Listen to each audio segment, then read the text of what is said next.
اچھا بات سنو رشید۔ راشد نے رشید کو جاتے ہوئے روکا۔ جی صاحب، میں نے تمہیں کہا تھا ایک ملازمہ کا بندوبست کرو۔ پہلے والی تو بھاگ گئی ہے اپنے یار کے ساتھ۔ جی صاحب، میں بات کی ہے، میری بیٹی ہے صاحب، وہ آگے پڑھنا چاہتی ہے، آپ اسے نوکری دے دیں۔ رشید اس قدر مجبور تھا کہ اپنی بیٹی کی بھی ملازمت کے لیے مان گیا، اور اب وہ جوان بھی ہو چکی تھی۔ اس کی شادی کی بات فکر رشید کو فکر مند رکھتی تھی۔ رشید کا ایک بیٹا تھا جس کو نشے کی لت پڑ چکی تھی۔ رشید کی بیوی جو بیماری کی حالت میں گھر میں تھی، گھر میں فاقوں کی کفیت تھی۔ رشید کے بیٹے نے اپنا نشہ پورا کرنے کے لیے گھر کی قیمتی چیزیں فروخت کر چکا تھا۔ اب رشید کے پاس نہ کوئی سرمایہ تھا اور نہ ہی کوئی آمدنی کا ذریعہ، بس یہی نوکری تھی جو کہ پچھلے 30 برس سے کر رہا تھا۔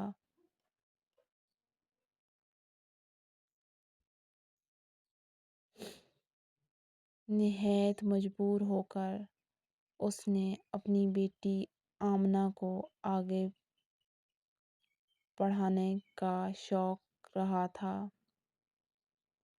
کیونکہ آمنہ کو پڑھائی کا بہت شوق تھا، اور آمنہ کے کئی رشتے بھی آئے، مگر ہر رشتہ 40 سے لگ بھگ لوگوں کا آتا تھا۔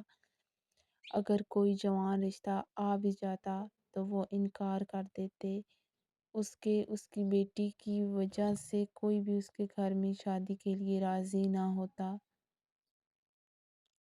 اچھا، تم ایک کام کرنا، کل اپنی بیٹی کو آفس ہی لے آنا، نگینہ سے ملوا دینا۔ جی صاحب جی، ٹھیک ہے صاحب جی۔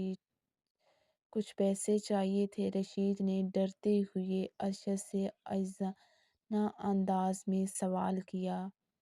رشید، ابھی پرسوں ہی تو تمہیں پیسے دیے تھے، اب پھر سے چلے آئے ہو، اب بعد میں لینا۔ ارشد کا یہ رویہ نگینہ کو حیران کر رہا تھا، کیونکہ ارشد آفس اور باہر تو سب سے ہنس اور خوشی مزاجی سے بات کرتا تھا، مگر گھر کے اور آفس کے نوکروں سے بہت غرور سے بات کرتا تھا۔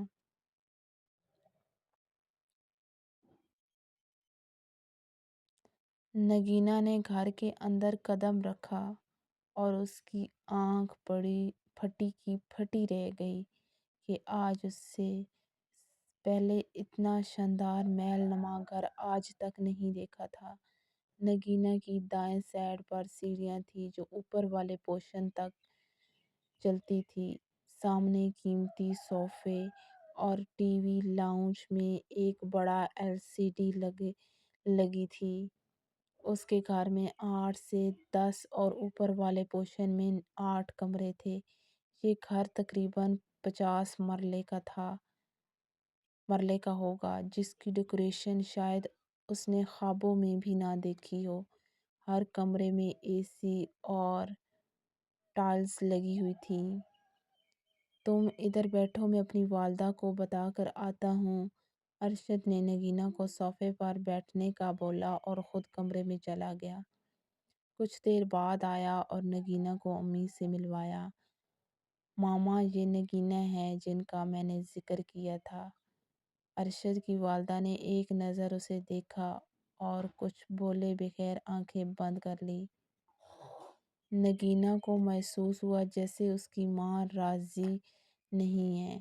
ارشد کی ماں ارشد سے زیادہ مغرور عورت تھی، مگر ارشد بھی اس کا بیٹا تھا جو اپنا بزنس دیکھ رہا تھا اور والدہ سے بات تک نہ کرتا تھا۔ اس کی والدہ اکیلی گھر میں رہ کر بیمار ہو چکی تھی، مگر ارشد کو اپنے کام سے مطلب تھا، اسی وجہ سے اس کی والدہ اسے سمجھتی تھی، مگر وہ بھی مجبور ہو گئی تھی۔ ارشد کی ہر بات ماننا اس کی ماں کی مجبوری تھی۔ ارشد اپنی مرضی کا مالک تھا۔ زائدہ بیگم ارشد کی ماں نعیم بے ہوش کی حالت میں تھی۔ ہیلو ڈاکٹر فراز، میں ارشد بات کر رہا ہوں، گھر تشریف لائیں۔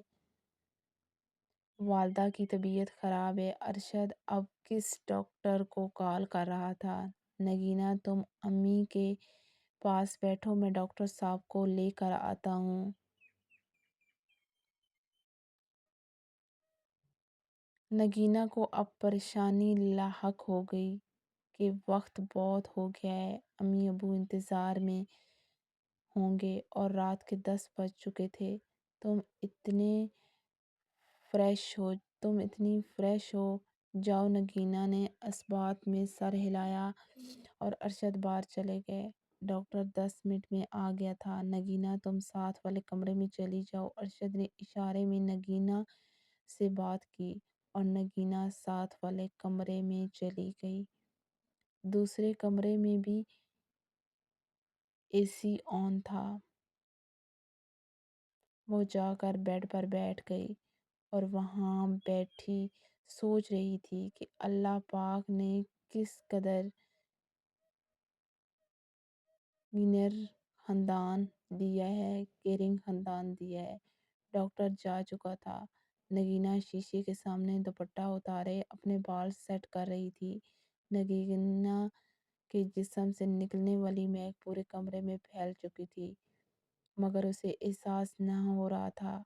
وہ گنگناتی ہوئی اپنے بال سنوار رہی تھی کہ ارشد نگینہ کے پیچھے سے کمرے کی جانب سے باغ گیر ہو گیا۔ ارشد یہ کیا کر رہے ہو؟ پلیز چھوڑیں، کمرہ کوئی آ جائے گا۔ نہیں میری جان، امی سو چکی ہے اور گھر پر کوئی بھی نہیں ہے۔ یہ وہ کمرہ تھا جدھر ارشد نے پہلی لڑکی کے ساتھ ایسے ہی سب کیا تھا۔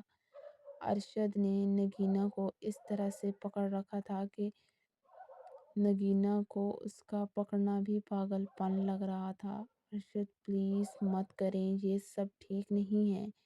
ارشد جو آپ نگینہ کے سامنے آ چکا تھا، اس کا چہرہ تھام کر نگینہ کو مکمل مدہوش کر چکا تھا۔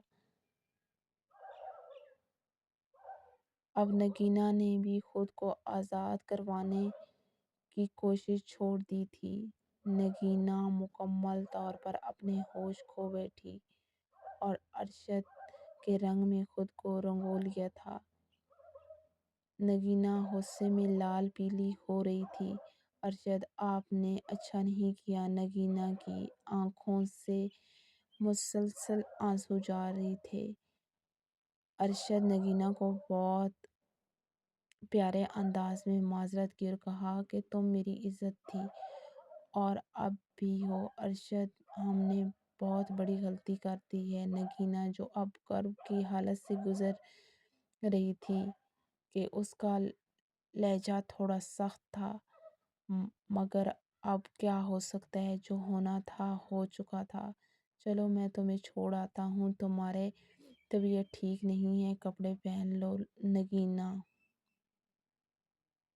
کچھ بولے بغیر تیار ہو چکی تھی اور گھر پہنچ کر خود کو کوستی رہی۔ نگینہ کانپتی رات سے لگی ہوئی تھی۔ وہ ٹھیک طریقے سے سو بھی نہ پائی۔ نگینہ نے اپنا موبائل بند کر رکھا تھا۔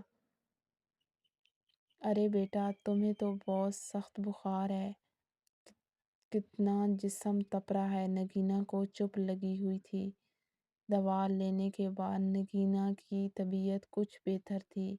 موبائل آن کرنے پر 50 کے لگ بھگ میسج نگینہ کو وصول ہوئے، جس پر تحریر تھی کہ میں آپ کے کیے پر بہت شرمندہ ہوں، مجھے معاف کر دینا۔ میں اب بھی تمہیں چاہتا ہوں۔ کل میں تمہارے گھر امی کو لے کر پہنچ رہا ہوں، اپنی والدہ کو بتا دینا۔ اس بات پر نگینہ کو کافی حد تک سکون ملا اور 2 دن آفس نہ گئی۔ دروازے کی بیل بجی پر نگینہ نے دروازہ کھولا۔ ارشد اور اس کی ماں کو اپنی آنکھوں کے سامنے پا کر دوپٹے کو سیٹ کیا۔ السلام علیکم کہہ کر راستے سے ہٹ گئی۔ نگینہ پہلے ہی اپنی والدین کو بتا چکی تھی۔ آؤ بیٹا، نگینہ کی والدہ نے بہت احترام سے ارشد کا استقبال کیا اور روم میں بٹھا لیا۔ زاہدہ بیگم اب کمرے کا بغور جائزہ لے رہی تھی۔ بیٹا کیا کھائیں گے آپ؟ نگینہ کی والدہ نے آنے والے مہمانوں سے پوچھا۔ کچھ نہیں امی، کھانا پینے نہیں آئے۔ زاہدہ نے ارشد کے منہ سے امی کا نام سنا تو ارشد کی طرف گھورنے لگی۔ ارشد ساتھ ہی بات کو بدل دیا۔ آؤ بیٹا بیٹھو۔ نگینہ کی والدہ نے دروازہ کھلنے پر نگینہ کو اندر آنے کو کہا اور نگینہ کے ہاتھ میں چائے کی ٹرے تھی۔ نگینہ نے ٹرے ٹیبل پر رکھتے ہوئے نظریں چراتے ہوئے ناراضگی کے انداز میں ارشد کو دیکھا۔ بھرم زدہ چہرہ بنا کر ارشد کے آئین سامنے جا کر